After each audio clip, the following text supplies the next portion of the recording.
জামাতকে আসলে জিয়াউর রহমান সাহেব রিভাইভ করেছিলেন। সকল আওয়ামী লীগ না, সকল বিএনপি না, সবখানেই জামাত ইসলাম আছে। সকল জামাত যারা পেল তারা খুব খুশি, আর যারা পেল না তার তারেক রহমান সাহেব খারাপ।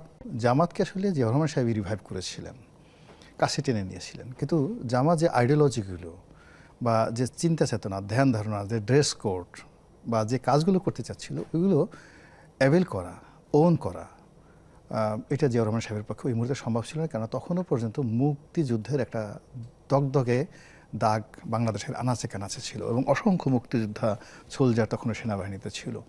তো এটা নিয়ে প্রচণ্ড রকম সমস্যা হচ্ছিল। তার সঙ্গে সঙ্গে জাসদ ছিল, কর্নেল তাহেরের মানে তার ফাঁসি হওয়ার পরও একটা শক্তিশালী সাপোর্টার সেনাবাহিনীতে ছিল। ফলে তার পক্ষে ওটা মানে জামাতকে নিয়ন্ত্রণ করা সম্ভব ছিল না, মোকাবেলাও করা সম্ভব ছিল না। তো এই জন্য তাকে পলিটিক্যালি তিনি প্রথমে চেষ্টা করলেন যে ওই সময়টাতে কিন্তু মৌলানা মান্নান সাহেবের অভ্যুদয় ঘটে এবং he was one of the most Jamiatul Mudarrisin করতেন, কিন্তু সেইখান থেকে ইরাকের সঙ্গে তার অনেক সম্পর্ক। এটা এরশাদের আমলে কিন্তু তাকে জিয়াউর রহমান সাহেব প্রথম তাকে ফিল্ডে নিয়ে আসলে মূলত এন্টি জামাত অ্যাক্টিভিটিস করার জন্য।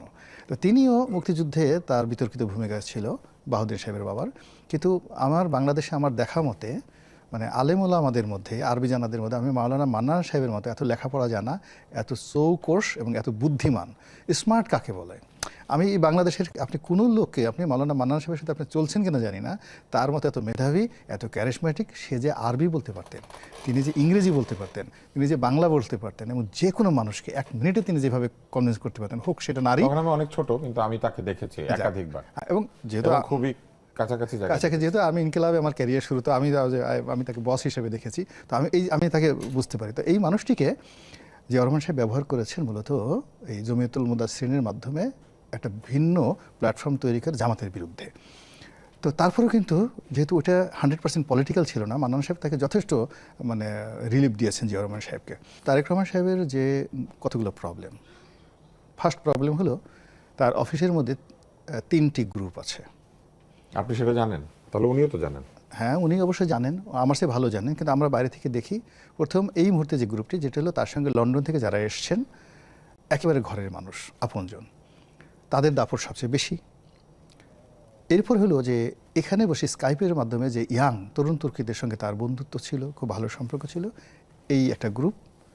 আর হলো যারা সিনিয়র বেগম জিয়ার সঙ্গে যাদের রাজনীতি ছিল, এই 3টা গ্রুপ।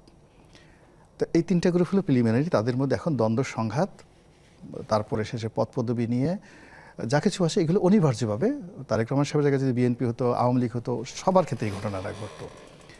দ্বিতীয় যে গ্রুপটি হবে, যারা পেল তারা খুব খুশি, আর যারা পেল না তার তারেক রহমান সাহেব খারাপ, এই বলে তারা বুক থাপড়াবে এবং তলে তলে জামাতকে টিপ মারবে, লাগাও আছি তোমাদের সাথে, বড় দলের লাগাও, হ্যাঁ গন্ডগোল লাগাও, সমালোচনা করো, এবং তারাই তথ্য পাচার করে দেবে। আজকে এটা হয়েছে ক্যাবিনেট মিটিং, আজকে ওইটা হয়েছে, তোমরা এগুলো বলতে থাকো, আমরা তো বলতে পারি না, তোমরা বলো। এরকম একটা অবস্থা সৃষ্টি হবে, গবের শত্রু বিভীষণ। এরপরে যেটা হচ্ছে আর একটা গ্রুপ তৈরি হয়ে গেছে, এটা ওনার জন্য সবচেয়ে বড়, সেটা হলো হঠাৎ করে এই যে ফুল পার্টি।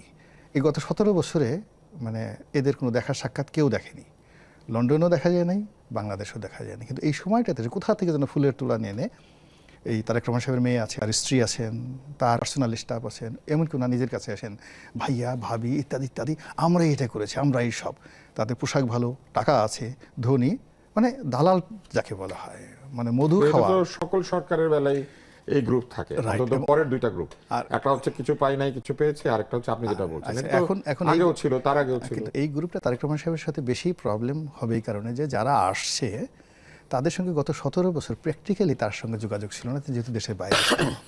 কিন্তু যদি উনি বাংলাদেশে থাকতেন, কিংবা এটা যদি বেগম জিয়া হতেন, কিংবা এটা যদি শেখ হাসিনা হতেন, তাহলে তিনি সবাইকে চিনে যায়, তুই যে ফুল নিয়ে আজকে আসলি, তোর তো এতকাল দেখি নেই, তোর বাপের নাম কি, বাড়ি কোথায়, এই কথাটা জিজ্ঞেস করতে পারতেন। কিন্তু তারেক রহমান সাহেব ভদ্রলোক মানুষ, তিনি এই কথাগুলো জিজ্ঞেস করতে পারবেন না। তো এরকম ইন্টারনালি যে সমস্যাগুলো আছে, তার সঙ্গে সঙ্গে যে মৌলিক রাষ্ট্রের সমস্যা, অর্থনৈতিক সমস্যা, বেকার সমস্যা, যেটা আজিজ ভাই বললেন, তারপরে আরও অনেক সমস্যা, আমলাতন্ত্রের সমস্যা, এই সমস্যার কারণে এভরিডে প্রথম 6 মাস তার জন্য একটা বিভীষিকার সময় পার হবে। আর এই সময়টিতে তিনি যদি সফল হন, তিনি যদি প্রচণ্ড সফল হন, তাহলে লোকজন তাকে মনে করবে তিনি তার বাবার মতোই মহামানব। কেন জিয়াউর রহমান সাহেব কিন্তু ক্ষমতা আসার সঙ্গে সঙ্গে উইদিন 3 মান্থসের মধ্যে বাংলাদেশে কতগুলো র্যাডিক্যাল পরিবর্তন এসেছিল।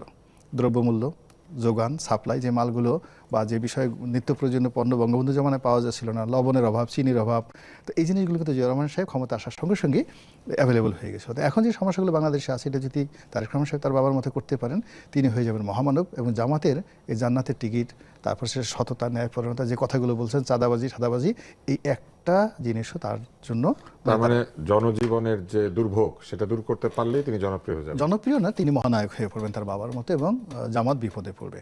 আর জামাত যখন বিপদে পড়বে তখন কি করবে, কি আমরা তো একা পারতেছি না, আসো, মানে তখন আওয়ামী লীগের সঙ্গে তারা যোগাযোগ করবে এবং আওয়ামী লীগ তখন আপনি বলছেন যেই বিপদে পড়ুক তারাই এই এটা এক পার্ট, পতিত স্বৈরাচারকে ডেকে নিয়ে আসবে। রাইট, ডেকে নিয়ে আসবে, এতে কোনো ওয়ে নাই, এটাই রাজনীতির।